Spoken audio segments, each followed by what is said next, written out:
Welcome, believers. Welcome to UFO, Aliens and Weird Stuff. Now, before we get started, please like and subscribe to my YouTube channel if you can. Hit that subscribe button and that like button. That would be really cool of you. Thank you very much. Apparently, likes are really important, so hit that like button. Now, before we get started, I want to tell you about 5 police recorded incidents to add to the map, all right? Okay, so let me stop that for the moment, right? Now, the main story is going to be the story, and it's a little known UFO encounter of a lady called Ethel Fields, right? She sighted it in Poole, right, near Bournemouth. So before we get to that story, let me tell you, okay, let me do that. All right, that means my little gadget thing works and it follows me around the room. So if I do that, it's not that I'm saying okay to you, it's I'm getting that working. Right, so the first sighting, early hours, 1973, and I've numbered this as number 64 because I like to record the police sighting. So I don't know if you can, hang on. Right, I don't know if you can see, right? You probably can't, but up there is a file that I'll store all the information, right? So number 64, let's get that going, right? Location, Tynemouth, North Teesside, and it's there. Okay, now we've got a nice little cluster going on there, right? Now, in the quiet pre-dawn darkness, a lone uniformed officer was patrolling Tyne Tunnel Road in a marked police vehicle when something unusual caught his attention, right? Okay, let me stop that, right? Back a little bit, right? So, caught his attention. Off to his side, a bright, intense light was travelling parallel to his car, matching his speed with unsettling precision, right? And like I say, it's there, number 64. Okay, now that is Tyneside, just off of Sunderland, right? Okay, we've got an incident in Cleveland as well, right? But that's just right by the open sea. Is there an alien base? We don't know, do we, right? Now, as the officer slowed and brought the vehicle to a stop, the light did the same. Now, it hovered silently, approximately 150 yards away, suspended in the air. There was no engine noise, no hum, no vibration, just a steady, brilliant glow hanging in the darkness. He followed it towards Sutton Burns. His unease growing with every mile, right? Now, upon reaching the Seaton Burn flyover, he stopped once more. This time, the object began to move deliberately back and forth over the A1, lingering there for several minutes. Then, without warning, it turned north and vanished from the sight. Now, the officer reported the incident to his colleagues, but his account was met with scepticism and dismissal. It would do in those days, right? However, not long afterwards, a second uniformed officer from Morpeth independently reported seeing the same unexplained object, collaborating the original sighting. Right, now that's UFO classification, close encounter of the first kind, CE1. Right, status on duty sighting, witness 2 police officers saw this one. All right, so that's a great one. All right, now number 65. Now number 65 is in Morpeth, right? It's there, and it's only up the road from number 64. Okay, is there something going on? Right, now this is Northumberland, December 1974. As I say, location Morpeth, Northumberland. Right, the maps as we go will start increasing, won't they? All right, so there you go. Right, so this is Morpeth. On a cold December night, a uniformed police officer on routine patrol noticed a bright white light in the sky above Morpeth. Now, at first glance, it appeared to be an ordinary light, but its behaviour quickly ruled out conventional explanation. The light moved in a way that the officer did not associate with aircrafts and then seemed to drop suddenly or vanish behind nearby housing, as if descending out of sight. Now, at the same time, a local resident observing the sky through binoculars became transfixed by the same object. From the closer vantage point, the witness described it as a round shape and noticeably larger than a conventional aircraft. Now, for approximately 10 minutes, I'll tell you, right? The object remained visible, holding its position before slowly rising and disappear into the low cloud. Now, both witnesses were left with the same conclusion. What they had seen did not behave like any normal aircraft operating in the area that night. Now, the incident was formally recorded and later reported to the local press. All right, so that's in Morpeth, right? And as I say, bear in mind, these are police sightings, right? They're not like, I don't know, a drunk witness on a bench late at night. These are police reported UFO sightings, right? So the witness, one police officer and a civilian on this one, Newcastle Evening Chronicle reported the story, and that was on the 11th of December, 1974. Okay, now, number 66, right, happened in Gloucestershire, and Gloucestershire is there, right? I don't know if you can see it. Hang on. Let me get that going again, right? Gloucestershire is over here, right? Number 66, near to Evansham, right? So, number 66 happened in Gloucestershire. It happened at 12 midnight, location Cleve Hill near Evesham.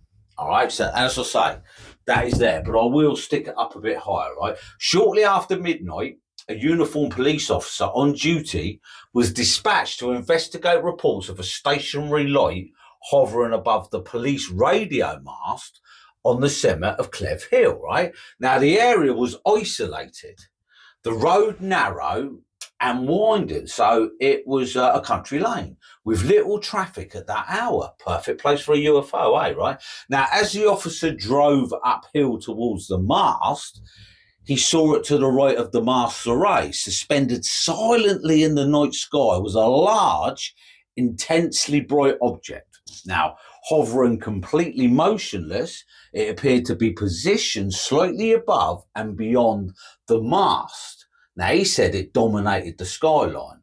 Almost immediately, the officer noticed something was wrong. I mean, he's a policeman, but any civilian would know something's wrong. Now, his police radio suddenly went dead. Moments later, his personal radio failed as well, leaving him completely cut off. Now, he stopped and watched the object for several seconds without warning or sound. It began to move, gliding smoothly away from him. Now, it followed the line of the nearby ridge as though deliberately retreating. So the officer returned to his vehicle and attempted to pursue. As he drove, the object accelerated and at one point crossed directly over the head of him. Now, close enough for him to judge its size and speed, acting on impulse and for reasons he later admitted he could not explain, he flashed his headlights at the object. And I have done that, right? The response was immediate, right? The light shot away at tremendous speed, disappearing from view in an instant. Now, moments later, the officer encountered another marked police vehicle travelling the area. He stopped and spoke with a second officer who independently confirmed that he, too, had witnessed a bright object streaking across the sky at extraordinary speed, matching the timing and direction of the original sighting. All right, so we have got a backup officer here, right? Now, the incident was logged as an on-duty encounter and would later be recognised as the first in a series of 4 separate UFO sightings involving the same principal officer. All right, so this copper, this policeman, started seeing other stuff. I mean, that's not unusual, is it? Right now, this is UFO classification, nocturnal light, electromagnetic effect, right? On duty sighting, 2 police officers, and the source of this, as I say, is the Prufos database. Police reported UFO sightings. Okay, now number 67 is in Cleveland, right? And number 67 is there. Look, hang on. So number 67 is down there. Look, you can't see it, right? But I'll show it. I will show it. That's only up the road from the previous 2 sightings, right? Now, this one, August 1975. Okay, shortly after dusk, a Middlesbrough uniformed police officer responded to a call from a concerned member of the public reporting a large, strange light in the sky over the Acklam area. Now, when the officer stepped out of the patrol car and looked up, he saw it immediately. Now, he says it was a brilliant white object, unnaturally bright, suspended against the darkening sky. Now, the light did not flicker like an aircraft beacon, nor did it move like a helicopter. It glowed steady, silently, as if observing the town below. Now, as the officer continued to watch, reports began to surface elsewhere. Now, around the same time, a Hartlepool police officer miles away spotted what was believed to be the same object moving along the coastline. Again, the coastline, right? Still bright, still soundless, and still defying easy explanation. Now, concerned by the unusual nature of the sightings, police initiated standard checks. Now, the RAF confirmed no aircraft in the area. Teesside Airport reported no relevant flight activity. The Coast Guard also ruled out any maritime or aerial operations that could account for the lights, right?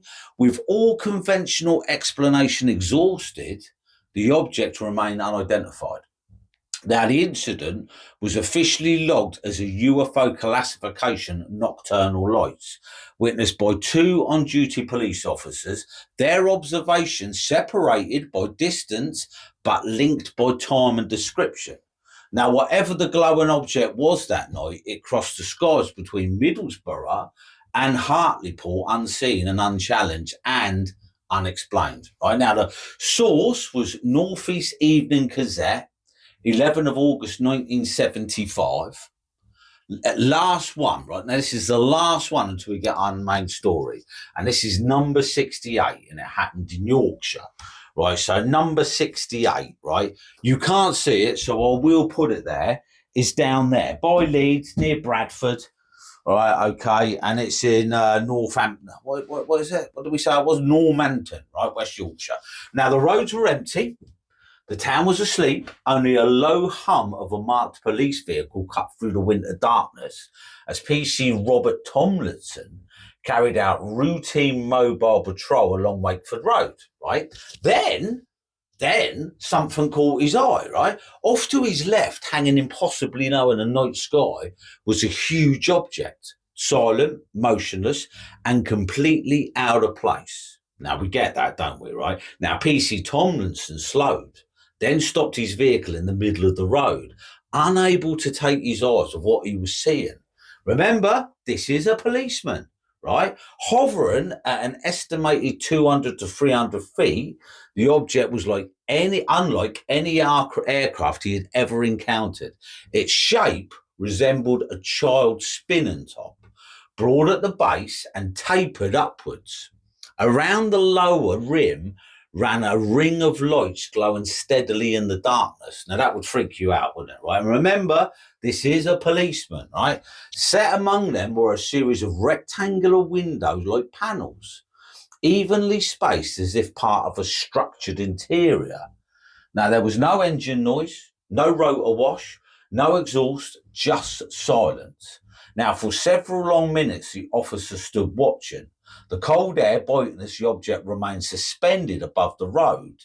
That would freak you out, right? Immense, controlled, deliberate, right? He later estimated its size to be around 100 feet in diameter, dwarfing anything that should have been able to hover so low and so quiet. And then, without warning, the object moved. In a split second, it accelerated away, streaking off towards Wakefield at an incredible speed before vanishing completely from view, leaving behind only the darkness, the stillness, and a shaken police officer standing alone in an empty road, right? Now, the sighting was officially recorded as a close encounter of the first kind, witnessed by a single on-duty uniformed officer and later logged with the pre-FOSS database, right? Now, whatever hovered over Normanton at 4 a.m. that winter morning was not identified then and has never been explained since. So, great new additives to the map of weirdness. Well, what do you think, right? So we've got 5 police sightings, right? We've got 64 right there. Sorry, hang on. Right, so we've got 5 sightings. We've got 64 there, 65 there. All right, we've got 66 over here. That's in Worcestershire, right? We've got 67 up here, right? Down there, sorry, near Cleveland. They're very, very similar. We are definitely forming a pattern here. And that is what the map is all about. So, on to the main story, okay? An Ethel Field. And it is a very, very short story.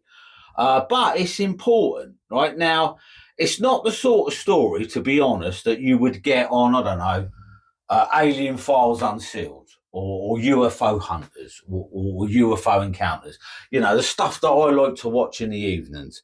You're not going to get it because it's a very short story, but it is important, right? And it occurred, and I'll put it there, right? It occurred near Port in Bournemouth, the Ethel Field alien sighting, right? So, the little known UFO encounter of Ethel Fields. And it goes on to say, shortly before midnight in late September 1977, a 62-year-old Ethel Field will go out to the backyard to fetch washing in from the line. Like, we've all done it, haven't we, right? It was a chore that resulted in her witnessing an event that would forever change her view of the world, if only privately, you know.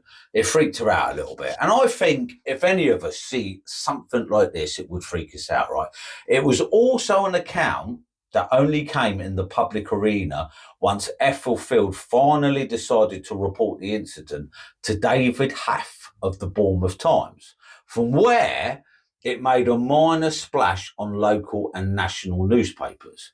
Now, although the encounter was largely forgotten, okay, Kenneth John Parsons of the British Earth and Aerial Mystery Society will give it a place in their online files. Okay, now Ethel, incidentally, had wished to report the incident the very night it happened. However, her family, rightly or wrongly, dissuaded her from doing so. And I suppose you can imagine it, can't you, really? All right. Her family must have been a little bit freaked out by what she was telling them. Now, so a Dorset autumn September evening, 1977, England, as her husband Morris and their 23-year-old daughter Teresa were watching television in the living room, Ethel stood alone in the back garden of their property in Poole, Dorset, in the south of England, right? Now, as she unpegged washing from the line, she suddenly noticed a humming sound, right? Okay, she quickly scanned the night sky, which was clear, but initially didn't see anything out of the ordinary. Then, as she was about to turn her attention back to drying clothes, she noticed the round object heading in her direction. Now, the airborne craft was a greyish colour and there was a prominent dome on the top. Now, the object glowed constantly and projected light all around its immediate vicinity, but especially down towards, but not as far as the ground, right? So what she's saying is it's shedding a light down, but it's not hitting the ground, all right? It's just falling short. Now, Ethel thought at the time she could see a pattern within the light. Now, she would estimate the size of the craft to be right? She would estimate the size of the craft to be around 20 feet in width. So she would assert that it must have been relatively low to the ground, as she could see occupants on board in the dome. And this is where it gets unusual. She could see occupants, right? Now, Ethel would elaborate that the dome had 2 very clear windows, which would take up around 2/3 of the structure. On the other side of these windows were 2 humanoid creatures, one in each frame. Each figure was the size and proportions of a normal human. Both adorned a one-piece silver suit that covered every part of the body aside from the face. Now, although Ethel believed the headgear was separate from the suit itself, each of the figure's 5 facial features was slender, but each appeared to be male. Now, as she focused on the craft and the humanoids inside, the object came to a stop and hovered over the garden. All the while, the rest of the Field family remained inside watching TV. Now, as much as you can think to yourself, mate, that can't be true. I mean, surely the family would come out. It is not unusual in UFO sightings for people not to notice, right? And it always freaks me out a little bit, you know. But if they're indoors watching telly in 1977, British TV was rubbish. Now, if you did get the opportunity to watch one of your favourite shows, you had to sit and watch it there and then. I don't even think videotapes were out in those days, especially for people from my walk of life, you know, your average working family, you know, people who didn't have a lot of money. Videos didn't come out until the 80s, right? So you couldn't record it. You had to sit and watch it. So if they were engulfed in something, maybe they heard a bit of kerfuffle, but thought, I ain't missing my favourite programme, and sat there and just carried on watching it. Now, one of the figures had his attention downwards and appeared to be manipulating an unseen control. The other, however, was looking directly at Ethel. He used his hand to make a gesture that she took to mean that they intended on landing. Now becoming, well, what would you say? Now beginning to become frightened, she turned and headed towards the back door of her house. She would turn her attention back to the craft before entering her home. However, she did do so just in time to see the now disappearing object speeding away. Now, Ethel quickly looked at her watch. The whole encounter apparently lasted no more than 30 seconds. And time has a weird way of speeding up and slowing down, doesn't it, right? So 30 seconds could have felt like a lifetime. Now, perhaps part of the reason the case was so quickly forgotten at the time was down to several factors. Firstly, Ethel Field had no desire for publicity, and she had no interest in UFOs per se, although she would maintain what she saw was real. She would be more willing to speak with the Bournemouth News or the Bournemouth Times, and did a handful of interviews with other outlets, but would decline all further requests shortly after. Now, this is important, right? Now, and this is why UFOs in those days got bad rep, right? Secondly, many of the reports in the newspapers and magazines were vastly over-exaggerated, and in some cases contained outright lies, right? For example, one newspaper report would claim that the UFO was a saucer and that it swooped on her. And that's a lie, isn't it? Another would speak of several burns on her hands, which in reality, peeling skin. Right now, whether this itself was a result of the interaction with the UFO is open to debate, but she never suggested it was. All right, these papers just said that the UFO burnt her hand. Right, so again, according to the initial reports, Ethel only mentioned her hand in passing and wasn't sure herself if the condition was there before the incident. So they just, well, it still happens today, doesn't it? We do not trust the media again. We don't.